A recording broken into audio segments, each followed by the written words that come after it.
بسم اللہ الرحمن الرحیم الصلاۃ والسلام علیک یا رسول اللہ وعلی آلک و صحابک یا حبیب اللہ۔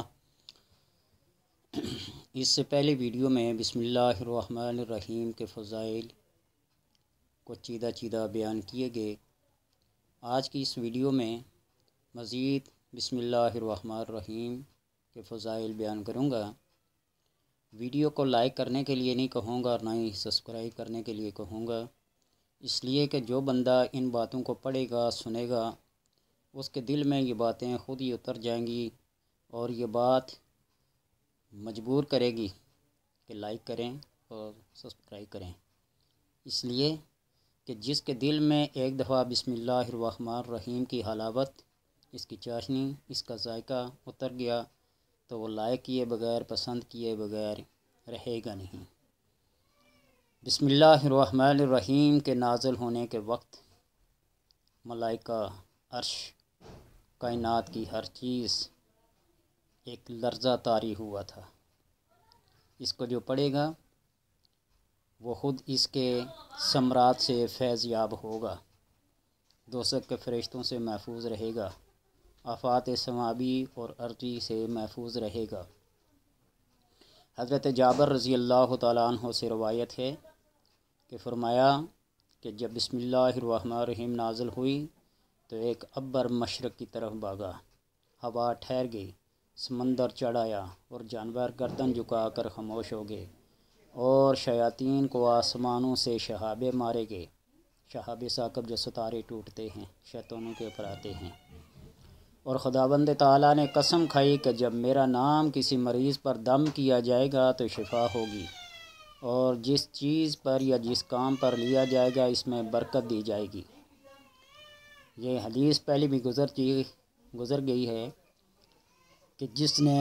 کوئی بھی کام بسم اللہ الرحمن الرحیم کے پڑھے بغیر شروع کیا اس کا کام بے برکتہ دم کٹا ہوگا۔ اس لیے کہ جب بسم اللہ الرحمن الرحیم پڑھی جاتی ہے تو پہلے بیان کیا تھا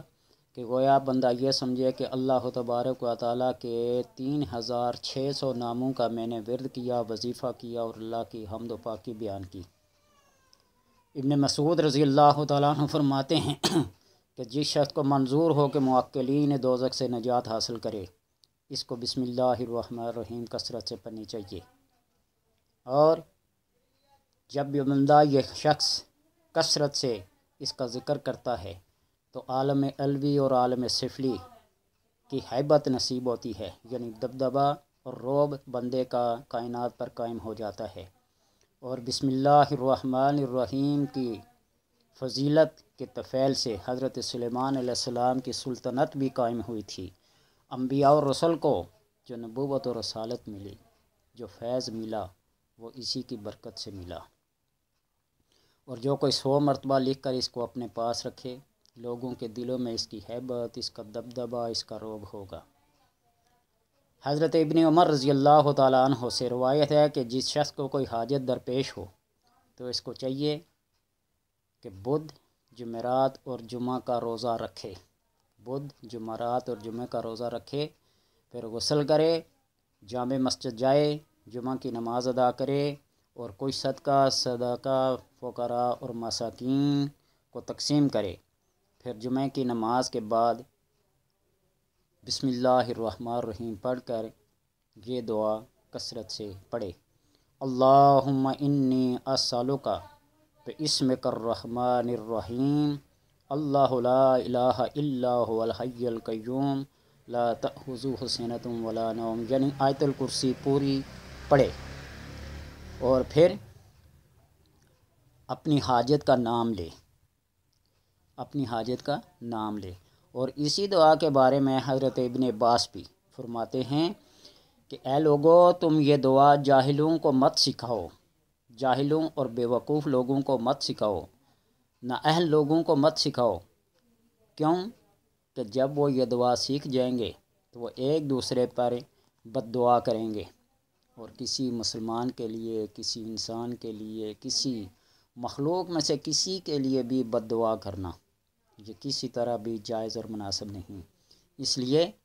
کہ بد دعائیں بندے کا پیچھا کرتی ہیں۔ جہاں تک ممکن ہو سکے۔ بد دعا کی بجائے پیٹھ پیچھے انسان کی دعا کرو۔ اللہ پیٹھ پیچھے یعنی غائبانہ کسی مسلمان بھائی کے لیے دعا کرنے کو اللہ رد نہیں فرماتا۔ اور یہ بات ذہن میں رکھیں کہ جس نے کسی مسلمان بھائی کے لیے دعا کی اس کی پیٹھ پیچھے اس کو بتائے بغیر اللہ تبارک و تعالیٰ دونوں کی آفات و مصیبتوں کو دور کرے گا اور دعا کرنے والے کے درجات بلند فرمائے گا، اور اللہ کبھی بھی غائبانہ طور پر کی گئی دعا کو رد نہیں کرتا۔ مزید فضائل انشاءاللہ اگلی ویڈیو میں بیان کیے جائیں گے۔ یہ بسم اللہ الرحمن الرحیم ہے، یہ وہ چیز ہے، یہ پورے قرآن کا خلاصہ ہے۔ انشاءاللہ جو میرے علم میں، میرے ذہن میں کوئی بات آتی جائے گی آپ حضرات کے گوش گزار کرتا جاؤں گا۔ میں بڑی بڑکیں نہیں ماروں گا کہ یہ پڑھو گے ایسا ہو جائے گا، یہ پڑھو گے ایسا ہو جائے گا، رات کو پڑھ کے لیٹو صبح کروڑ روپے آپ کے سرانے کے نیچے ہوگا، کائنات آپ کی مٹھی میں ہوگی۔ یہ ایسے نہیں، اس کے اوپر محنت اور محنت، بہت زیادہ محنت، تقوی، خلوص، پرہیزگاری شرط ہے۔ اللہ تبارک و تعالیٰ سے دعا ہے کہ ہم سب کو اس کے پڑھنے، اس کے عمل کے اوپر عمل کرنے کی توفیق عطا فرمائے، اور ان لوگوں تک میری یہ بات پہنچے جو دنیا میں بے خبر، بے علم ہیں، ان کو آخرت کی لگن اور آخرت کا ذوق پیدا ہو جائے۔ نبی اکرم صلی اللہ علیہ وسلم نے فرمایا کہ جس کا غم ایک ہی غم ہو اور وہ غم آخرت ہو، من جعل هموما ہما واحدا ہم الآخرہ، جی نہیں، اس کو مفہوم یہ کہ جس نے اپنے تمام غموں کو، تمام دکھوں کو سمیٹ کر ایک ہی غم بنا لیا، وہ ہے غم آخرت، تو اللہ تبارک و تعالیٰ اس کو دونوں جہاں سے آزاد کر دے گا۔ اللہ سے دعا ہے کہ ہماری اس محنت کو، اس کاوش کو اپنے دربار میں قبول فرمائے۔